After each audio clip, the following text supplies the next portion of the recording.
Macros, Mindset, and Muscles. I'm Coach James. And I'm Coach Brittany. We're here to give you the truth about health and fitness. No gimmicks, no bullshit, just facts. All right, we're back. I just want to bet because Brittany said that I wouldn't start off the episode, so here I am starting off the episode. Well, because you were like, you're going to start it, right? And then we got into that whole argument about who started most of the episodes. And then she wanted to pull up documentation of how many times she started it, and then proof's in the screenshot. Proof's in the screenshot. Definitely, she keeps a record of everything. Yeah. Well, you never know when you might need that information. 10 years down the road, I might need to refer back to that moment. Thank you for not forgetting. Yeah, you're welcome. All right. So, what is on the topic agenda today? Today, measurements. Specifically, the 4 W's of measuring is what we're going to refer to it as. The whoop, whoop, whoop, whoop, whoop. The the what, the who, the when, and the why. WWWW. Yeah, 4 W's, right? The 4 W's. So we're going to hop right in and we're going to talk about the what. What does it mean to measure your food? What is measuring your food? Measuring your food, getting a measurement of food. A measurement of your food, right? The most accurate way to measure your food is with a food scale, weighing in grams. It's a game changer. Food scale is a game changer. But there's other ways also to measure your food. Depending on the person, will depend on, how meticulous we get. Right. So and the circumstances too. You may be out somewhere and you don't have a food scale with you, but off the top of your head, you can also do this and get a rough estimate on that measurement. Exactly. So some type of measurement that we use, with our clients, is hand portions. Where instead of measuring 4 ounces of chicken, roughly 4 ounces of chicken would be a palm-sized portion of protein. So we will use palms for protein, a thumb for fat servings, a cupped hand for carbs, or fists for veggies. And we're talking green, non-starchy veggies. So this is a way of measuring without any other tool other than the hands that God gave you. Correct. Nice. So, like we said, grams is the most specific, most accurate.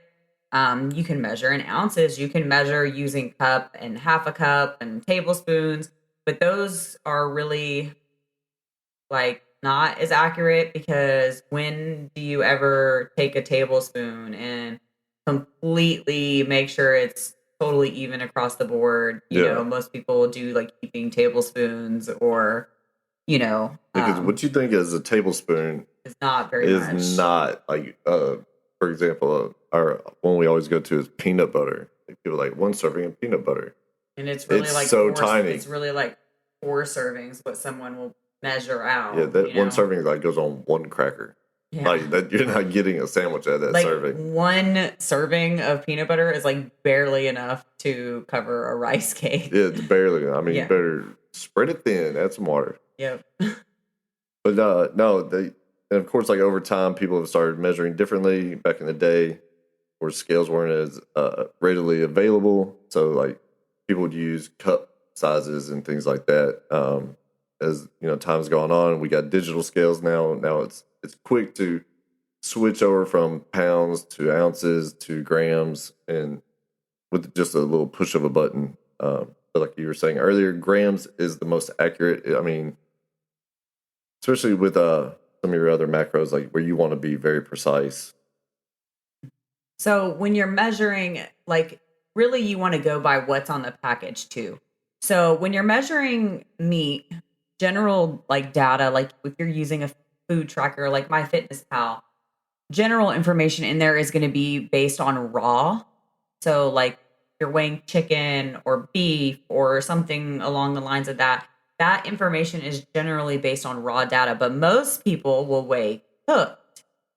And as long as you're doing it consistently is what matters the most. Right. So if you start weighing your food cooked and you're weighing out 4 ounces cooked, that's really you know, like what, 6-ish ounces. Well, 4.5 ounces cooked would be about, 6 ounces 6 ounces raw. raw, because you lose like about 25% of its weight in water. Yeah, so whichever one you decide to start with, stick with.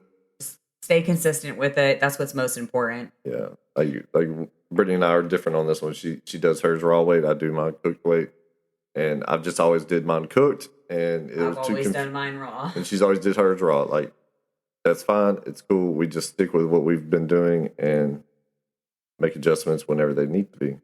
Now you'll get some things like oatmeal where it'll say, half a cup or X amount of grams. You want to go with the grams because half a cup might not be that same amount grams. Yeah. It's just like with bread too. This is a perfect example. So when you look at a bread, like serving size for bread, it's like 2 slices for most. But it'll say, 32 grams or something like that.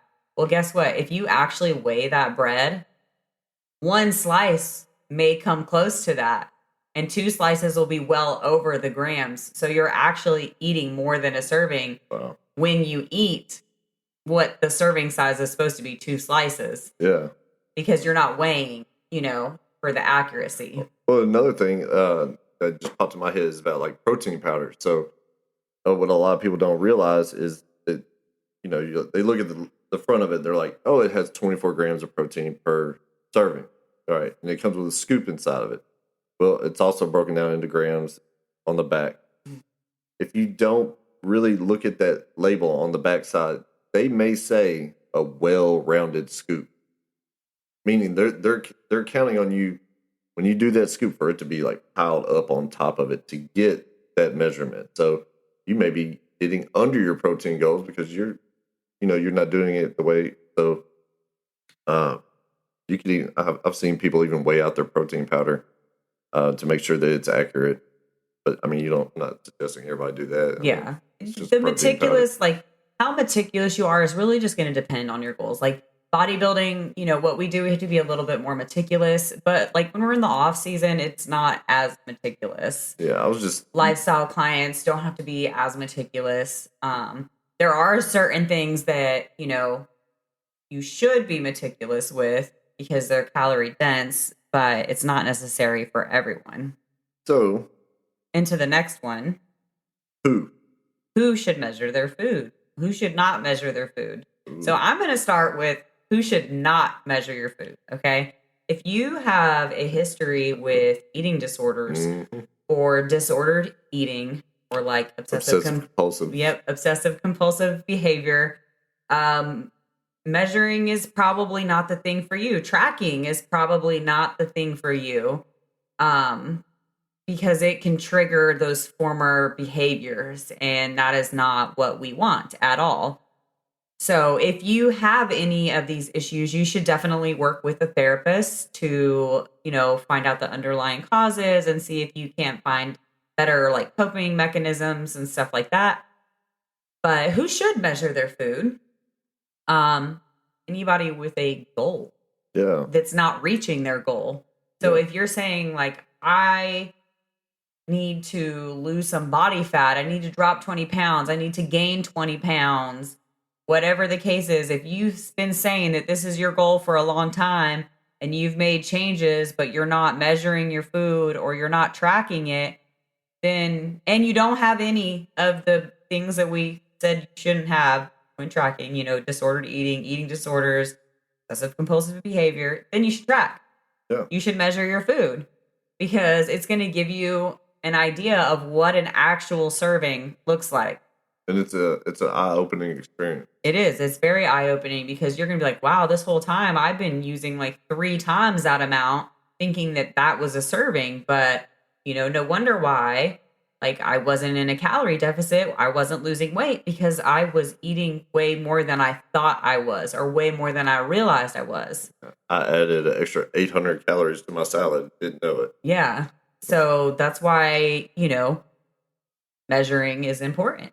And if you have goals, specific goals, have body fat to lose, you have muscle to gain, you need to gain weight, you should measure your food. So you Yeah. know you're getting enough or you're eating properly for your goals.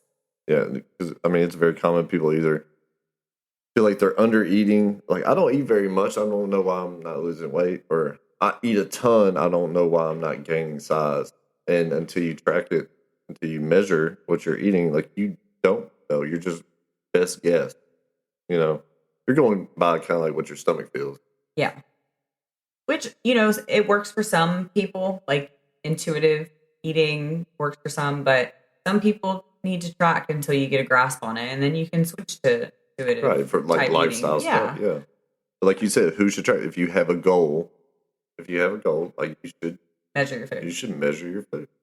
And this comes big because like we get a lot of clients that don't eat enough protein. Like they eat enough protein to like bare minimum, like survive, Barely. but they're not eating enough to thrive and to give their body what it needs to recover from overtraining and, you know, under resting. Like you're under feeding your body what it needs and you're not giving it the rest that it needs. So it's a recipe for disaster. It raises your cortisol levels and all that stuff. So I mean, you're really working against yourself, even though you think you're doing more to help yourself, you're not. Yeah. So anybody with a goal. Gotcha. All right. So we're going to move on to the third W. Why? Why should you measure your food, Brittany? For accuracy. Accuracy. So, I mean, you should measure because you want to know what you're putting in your body. You want to know how much. You know, if you're, like I said, not tracking and you're trying to lose weight, but no matter what you do, it's not working. It's because you're not in a calorie deficit. Yeah. So you are either eating too much and you're not realizing it because you're not measuring, you're not tracking, but you're not moving enough. Like it's a combination usually of those things, which, you know, movement will be another episode. Yeah, big one. Actually, that's going to be a good episode coming up. Yeah. And like, so why? I mean, there's a quote that I just really love, and it's, if it can be measured, it can be managed. Like you said, if you don't measure, then you don't know. You don't know. You're just blind. Like you just. Yeah. When a client starts with us, we require 5 days of food logs before we will do anything nutrition wise. We can't help you make changes to something we know nothing about. Yeah. We can't make suggestions if we don't know anything about it. If you don't know anything about it, then we definitely won't know anything about it. And we can't give you suggestions because we have no idea what your intake has been like. Yeah. So if you have a desire to work with a coach, that's a reason why right there, why you should measure your food, because it's something that you probably need to learn, you know, if you're in that category of people who should measure. I'm going to keep saying this because I know the people who shouldn't measure will be listening to it like, I need to do this. No, you don't. No. So, okay. Yeah. Why? I mean, that's pretty much why right there. All right. When should you measure? All the time. Always. No. So you should measure, you know, until you get a grip on it. So for me, I've been measuring my food for a long time. I can eyeball almost everything I weigh. It's scary how accurate she is now. Like, she can cut a piece of chicken and be like, I'll ask her, can I have 6 ounces of chicken? She'll cut it, sit on the scale, and bloop, 6 ounces. Like, it's scary. Yeah. It's a human scale. Just when you do it for so long, it's just a habit. You learn, you know what that portion size looks like. You know what a serving of dressing looks like. You know how many calories are in an egg, how many grams of fat and protein. Yeah. Once you're armed with the information, like it changes everything. And then the way you see can things is enjoy things too. You can, go to a restaurant, and if you are focused on hitting your protein, then like if you go to a restaurant, you're like, okay, I need roughly 8 ounces of, beef to hit my protein goal for the day. then you can go out and have a steak dinner and still like feel good about that. Well, I'd feel real good about that right now. know. Remember that About steak? Remember my birthday steak? She Yes. cooked me a 7 point. A 1 point. Oh, yeah. Wow. Boy, that brain. 1.71 pound Ribeye. ribeye. It was beautiful. She cooked this thing for like a little over 2 hours. She slow cooked it. What was that fancy word you used? Sous vide. She sous vide it, and then she put that sucker on the grill. Seared it off. I mean, that thing was, Y'all, we're so hungry. oh my gosh. And The then hunger is little real today. a baked potato and some veggies. I mean, I go back into my phone and look at those pictures daily. I mean, it was the best steak I've ever had in my life. It was amazing. Oh, what were we talking about? Steak. We were talking about steak. We were talking about going to a restaurant. Oh, you want me to being go able- get one somewhere else? Oh We're just so hungry right now. So we're like, right now, what are we, 12 days out? 13 days out from our competition. So it's coming down to the wire. It's the effects of, we've been dieting and training really hard and for a long time. And we're right there, and it's just trying to bring it home, but it's definitely getting tough here at the end. Yeah. But back to the podcast. Oh, yeah. Maybe we'll do a prep recap, after we. But for now, back to the win. Win. When you have goals. When you have goals, when you are trying to change your body. When you're trying to create Whatever healthy way. habits, like healthy eating habits, work on, like I said, portion sizes and understanding what a true portion size looks like. Understanding, what it looks like to hit your protein goals. Like each meal should have X amount of protein, which, for us ladies, like I like to say, at a minimum, you need 1 to 1.5 palm-sized portions of protein, at least 3 times a day. And then you need to have a little bit of protein with your snacks too. Like don't just eat like carby snacks, like have some protein with your carby snacks. So until you get a grip, stop. Until you get a grip. I need you to get a grip on your life, I'm get James. a grip on some of those snacks. That's what I'm about to get a grip on. God. Yeah, we'll measure it too. So in my mouth. Hush. But yes, I'm sorry, I didn't mean to interrupt you. It's okay. I mean, we've pretty much gone through the 4 W's already. So Yeah, so what does it mean to measure? It means to get a volume or amount count on your macros of your the food. food that you're eating. Who should do it and who should not do it? Anybody that's had any kind of eating disorder, obsessive compulsive disorder, Disordered eating habits. disordered eating habits, binging, and all those things. Yep. We don't recommend any of that. Who should? Someone who's trying to live a healthier lifestyle and make changes in their lifestyle and maybe with their body. Why? Why they should measure? Because if you don't measure it, you can't manage it. You don't know what you're having. You don't know what adjustments for you to be heading in towards your goal if you don't know what you're putting into your body. Nutrition is the key. Like everybody thinks it's the gym. The gym is part of it, but nutrition, you can't outwork a bad diet. So if you don't manage your nutrition, like you can work out all you want to and not get any closer to your goals. Yep. And nutrition, I mean, what you do, 80% of the time is what's going to be successful. Like if you're eating on your macros or your goals, you're hitting your protein, whatever you're eating towards, like you have calorie goals or protein goals, whatever it is. If you're hitting those, 80% of the time, and then, you're living your life 20% of the time. And I mean, living your life, not like going ham and binging. Yeah. Like that's not the same thing. But, Eating- going out and having a meal with your friends or your family and then coming right back to it and doing what you're supposed to do the 80% of the time. Right. Like it doesn't matter because 80% of the time you have it right. Yeah, and that little other percent is not going to wipe away all the good and all the progress you've made just from that. I mean, the meal, it's just 10, 20%. Yeah. Also, this doesn't apply to bodybuilders. At Style all. clients Yeah. only. No breaks for you, buddy. Yeah. You better just get ready for mustard and nothing else. And when When you like to make a change. Yep. When you'd like to make a change until you get a grip on it. And then When you're serious. Yeah. Like when you are serious about your goals. Yeah. That's a good one. Yeah, when you're serious, because if you're serious, you will go through the length. You'll do what's necessary to hit your goals. Or even if it requires work.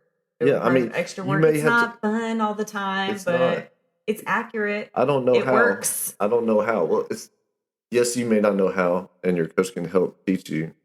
It's not that complicated, though. Once you get into the habit and get a little knowledge, like it's just like anything, you practice it, it gets easier, and it's very doable. But it's one of those things that people get in their head, and it's an excuse not to do it because I don't really know how, so I'm not even going to attempt it. Or I don't have a scale. I don't have a scale. I don't want to. Everybody sells scales. I don't want to. I hear that. Like, I don't want to weigh my food. Well, you're complaining about like not hitting your goals. Like, you say that you're eating this way, but I don't know because you're not measuring. You know, we don't know what you're actually consuming because you're not measuring. You're just eyeballing it without any, like experience of what a serving size actually looks like. And if your goal is fat loss and you're not dropping fat and you're not measuring, it's your diet. Definitely your diet. Your diet and your lack of movement. Yeah, I can't wait for that episode. I know. It's coming up soon. We'll definitely be it's gonna be good. It's gonna be good. Good. Mm-hmm. But that is it for today's episode. Short and sweet. Straight to the point. Yep, straight to the point today. We don't have enough energy to babble on, Yeah. So if y'all have questions about this, don't forget, I run the Macros, Mindset, and Muscle group for women on Facebook. We don't have a men's group yet. Sorry. But you can ask questions in there. You can also message us on social media, Gatewood901 on Instagram, or brittany.fitness on Instagram, or even our business page at phoenix.transformations. So don't hesitate to ask questions. Yeah, please reach out. There's no stupid questions. We will never make you feel stupid for asking a question. And we always stop and we take time we want to help people. Yeah. Like clients, not clients. Like it doesn't matter. Like we're passionate about this. We want to help other people be successful. And if we can do that, then we're doing life well. Exactly. So that's it. And until next time. I'm James. Bye, James. Bye. Bye. Thanks for listening to Macros, Mindset, and Muscles. Until next time. I'm James. I'm Brittany. We're out.